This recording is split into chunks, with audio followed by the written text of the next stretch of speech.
Andhra Pradesh lorry owners association ప్రధాన కార్యదర్శి YV Eswararao. మన కేంద్ర ప్రభుత్వం ఇటీవల భారతీయ న్యాయ సంహిత 2023 సెక్షన్ 106లో దాన్ని సవరణ చేస్తూ మన డ్రైవర్లు ఎవరైతే హిట్ అండ్ రన్ కేసులో ఉంటారో వాళ్ళకి 10 సంవత్సరాల జైలు శిక్ష, 7 లక్షల రూపాయల వరకు జరిమానా విధిస్తామని చెప్పి అందులో పొందుపరిచిన నేపథ్యంలో 1-2 తారీఖుల్లో మన నార్త్లో దేశవ్యాప్తంగా మెరుపు సమ్మె చేయటం మొదలుపెట్టారు మన డ్రైవర్ సోదరులు. అయితే 27వ తేదీన డిసెంబర్ 27, 2023వ తేదీన మన all India motor transport Congress దీని మీద స్పందించి వెంటనే కేంద్ర ప్రభుత్వానికి, మన ప్రైమ్ మినిస్టర్ గారికి, అట్లాగే మనకి రవాణా మంత్రి గారికి ఇద్దరు కూడా లెటర్లో రాశాడు. ఆంధ్రప్రదేశ్ లారీ ఓనర్స్ అసోసియేషన్ నుంచి కూడా దీని మీద మేము వ్యతిరేకిస్తూ కేంద్ర ప్రభుత్వానికి కూడా ఉత్తరాలు రాస్తూ ప్రెస్ నోట్ కూడా రిలీజ్ చేయడం జరిగింది. ఆ తర్వాత 3వ తేదీన మన ఈ కేంద్ర హోంశాఖ కార్యదర్శి అజయ్ భల్లా గారు మన all India motor transport Congress ప్రతినిధులతో మాట్లాడి ప్రస్తుతం దీన్ని పెండింగ్ లో పెట్టాము, దీన్ని అమలు చేయము, కాబట్టి ఈ డ్రైవర్ సోదరులు మీరు ఎవరు కూడా దీని మీద ఎక్కువ ఆందోళన చెందాల్సిన అవసరం లేదని చెప్పి ఆయన కూడా తెలియజేయడం జరిగింది. తదుపరి మన 8వ తేదీన కూడా మన అండర్ సెక్రటరీ ఇంకొక ఆయన దీన్ని లిఖితపూర్వకంగా కూడా ఇవ్వటం జరిగింది. అయితే ఇప్పుడు ఉన్న పరిస్థితుల్లో మన రాష్ట్రంలో ఉన్న ఈ వర్కర్స్ అసోసియేషన్ నాయకులు, అట్లాగే డ్రైవరు సోదరులకు, డ్రైవర్ల అసోసియేషన్ నాయకులు కూడా నేను ఒక విజ్ఞప్తి చేయదలుచుకున్నా. మనం ఏదైనా ఒక ఆందోళన చేసే కార్యక్రమంలో మనకి ఫలితాలు వచ్చే విధంగా మనం ఆలోచించాలి, కానీ మనం ఎవరికాళ్ళు సొంతంగా నిర్ణయాలు చేయటం వల్ల మంచి ఫలితాలు రావని చెప్పి నా అభిప్రాయం. ఈరోజు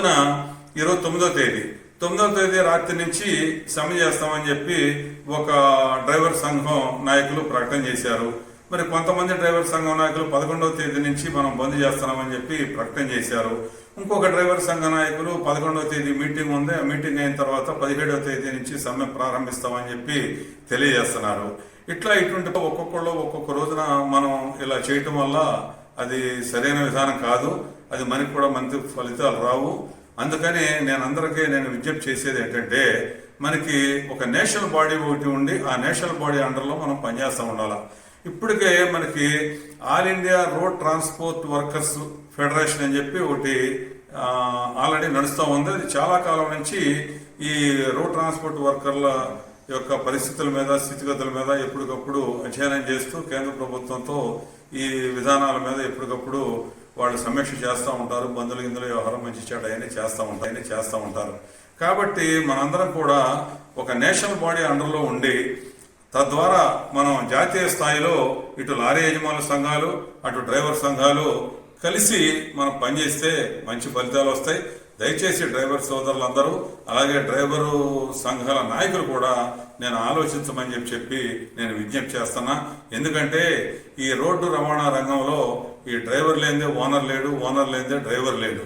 వీటిలో ముఖ్యంగా డ్రైవర్దే ప్రధానమైన పాత్ర. మరి అటువంటి డ్రైవర్కి మనకి ఇబ్బంది వచ్చినప్పుడు మన అందరం కూడా వాళ్ళకి సహకరించాలి, ముందుండి మనం నడిపించాలి.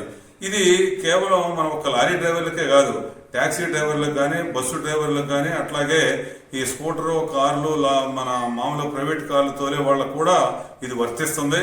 ఈ ఒక విషయాన్ని మనం ప్రజలకు కూడా తెలియజేయాల్సిన అవసరం ఉంది. ఎందుకంటే ప్రజల్లో నుంచి కూడా మనకి ఎవడో బుద్ధి చంపేసి వెళ్ళిపోతే వీళ్ళని మనం రక్షించాలా అనే ఒక భావం రాకోకుండా వాళ్ళదట్టు చెప్పాల్సిన అవసరం ఉంది. కాబట్టి ఈ డ్రైవర్ సంఘాల నాయకులందరూ కూడా ఈ విషయాన్ని దృష్టిలో పెట్టుకుని మనం ఒక కేంద్ర ప్రభుత్వానికి సంబంధించిన విషయం కాబట్టి ఒక జాతీయ స్థాయిలో మనం ఈ ఉద్యమాన్ని నడిపితే బాగుంటుందని చెప్పి ఆంధ్రప్రదేశ్ లారీ ఓనర్స్ అసోసియేషన్ ద్వారా మీ అందరికీ విజ్ఞప్తి చేస్తున్నాం. నమస్కారం.